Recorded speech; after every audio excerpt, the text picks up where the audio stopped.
हम सभी लोग तीनों, जिसमें पवन कुमार मौर्य हमारे एक और साथी हैं जो बाहर रहते, वो भी टेक्निकली चिवर हैं। हम तीनों लोग लगभग में एक साल आगे पाछे क्लास फेलो रहे हैं और काम को शुरुआत किए। काम को शुरुआत ही नहीं की, मजेदार बात क्या है, एकदम पागलों जैसा शुरुआत की। हम लोगों को घर से निकलना पता था कि कितने बजे घर से निकलना है, आने का हम तीनों लोगों को कभी ठिकान नहीं रहा कब घर वापस आएंगे। गलतियां कहां हो जाती है कि लोग घर से तो निकलते हैं, घर से निकलने में ही 12 बज जाता है, उससे पहले मैडम को फोन आ जाता है कि आते वक्त 4-5 बजे भिंडी भी लेते आइएगा। कैसे कामयाबी आएगी सर? इसका मतलब आप घर से तो निकल रहे हैं, मगर आते वक्त काम जब आप करने के लिए निकले तो आपको काम करना चाहिए, घर भाग के आना चाहिए साहब। कामयाबी और घर में बहुत बड़ी दुश्मनी है। कामयाबी और घर में बहुत बड़ी दुश्मनी है। घर कहती है अगर आप घर में रहेंगे तो हम जो कामयाबी है वो आपके घर में रहने नहीं दूंगा, और कामयाबी अगर आपके घर में रहेगी तो हम भी आपको रहने। सिपाही लोग कहां नौकरी करते साहब? बाहर। मिलिट्री वाले कहां नौकरी करते हैं? जो बीटेक एमटेक खूब बढ़िया पढ़ाई करके 10 लाख 20 लाख लगा के पढ़ते, वो कहां नौकरी करते हैं? जो डॉक्टर इंजीनियर पढ़ के निकलते कहां नौकरी करते हैं?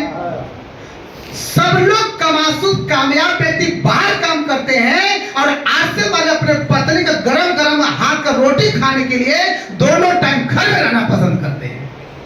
कामयाबी चाहिए, इससे मिलेगा? कैसे मिलेगा कामयाबी सर? सुबह का ताजा ताजा गरम गरम खा के गए हैं, शाम को भी गरम गरम खाएंगे और मैडम के हाथ का ही खाएंगे। कैसे मिलेगी कामयाबी? अगर आप 20 दिन से ज्यादा घर में टिकते हैं, इसका मतलब बड़ा लेवल हासिल करने का आपके पास अधिकार नहीं साहब। 4-10 हजार ले सकते हैं, क्योंकि हर जब लाभ ही हो रहे, जो मैथमेटिकल चीजें सवरे नहीं होता है साहब ना, चाहे भिंडी का दाम जोड़िए, चाहे सोना का दाम जोड़िए, चाहे किसी का दाम जोड़िए, कहीं होता है। तो यहाँ भी वही चीज है, कामयाबी चाहिए तो हमको घर से बाहर निकलना पड़ेगा, अपने रफ्तार को चेक करना पड़ेगा, अपने एक्शन को चेक करना पड़ेगा, तब अपने पास बड़ी कामयाबी आती है। और चले परिचय बताता, नाम दिनेश कुमार मौर्य।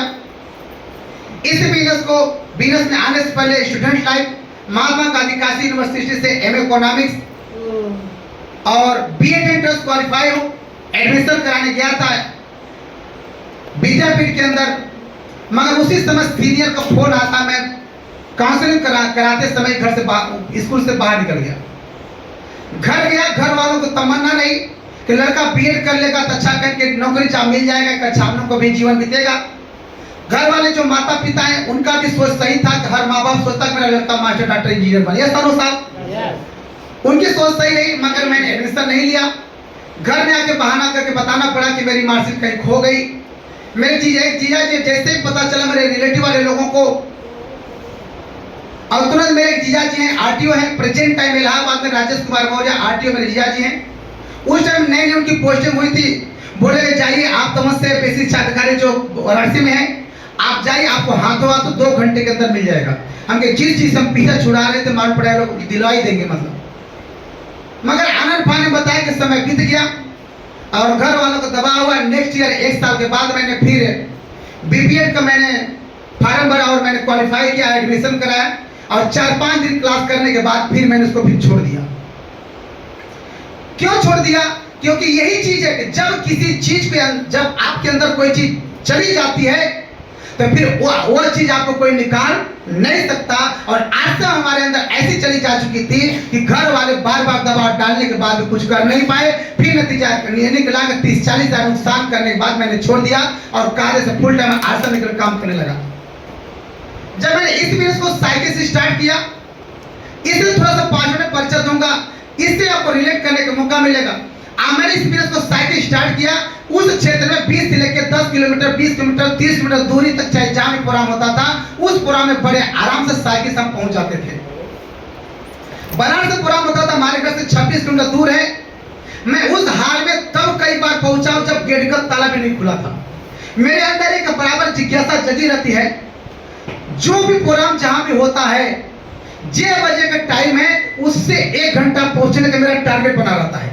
आज भी सर मना नहीं किए होते ना तो मैं पहले आ गया होता, 2 घंटा पहले आ गया होता, और मना किया इसलिए मतलब आकर के मैंने फिर और काम करने लगा। तो मेरा एक गोल होता है कि समय से घंटे पहुंचने, और एक कॉपी, एक पेन और कुछ टिकट के खर्च लेकर के मैं पहुंच जाता था। और आज तक मेरा रिकॉर्ड है कि कभी भी मैं प्रोग्राम में बैठा हूं, मीटिंग हॉल में बैठने के बाद रिजल्ट क्यों नहीं आती? लोगों के पास मीटिंग हॉल में बैठने के बाद कुछ लोगों को भूख लग जाती है, कुछ लोगों को प्यास लग जाती है, कुछ लोगों को बाथरूम लग जाती है। हम के घंटा 2 घंटा हम बर्दाश्त नहीं कर सकते अपने कामयाबी के लिए। कामयाबी क्या फेंका पड़ा है क्या? 3-3 घंटे के लोग एग्जाम देते कि नहीं आईएएस में जी? हम लोग हाई स्कूल इंटर एग्जाम है देती, गलत नहीं दिए कि नहीं दिए? कई बार भूख लगा था वहां पर, वहां क्यों नहीं भूख लगी? वहां 5-6 बार क्यों नहीं बाथरूम गए? वहां पर क्यों नहीं नींद आई? क्योंकि वहां का गोल कुछ और था। और जब इंसान का गोल बड़ा हो जाता है तो वहां पर नींद नहीं आती है। जब इंसान का गोल बड़ा हो जाता है तो वहां भूख नहीं लगती है। जब इंसान गोल बड़ा हो जाता है तो वहां उसको प्यास और थकावट नहीं आती है। अगर थकावट आती है, भूख लगती है, इसका मतलब आपका गोल बहुत छोटा है। मेरा एक दोहा है कबीरदास के मिलता जुलता, भूख प्यास निकट नहीं आवे, भूख प्यास निकट नहीं आवे, जब तक राल्टी पी न पावे। कैसे मतलब भूख लग जाती है?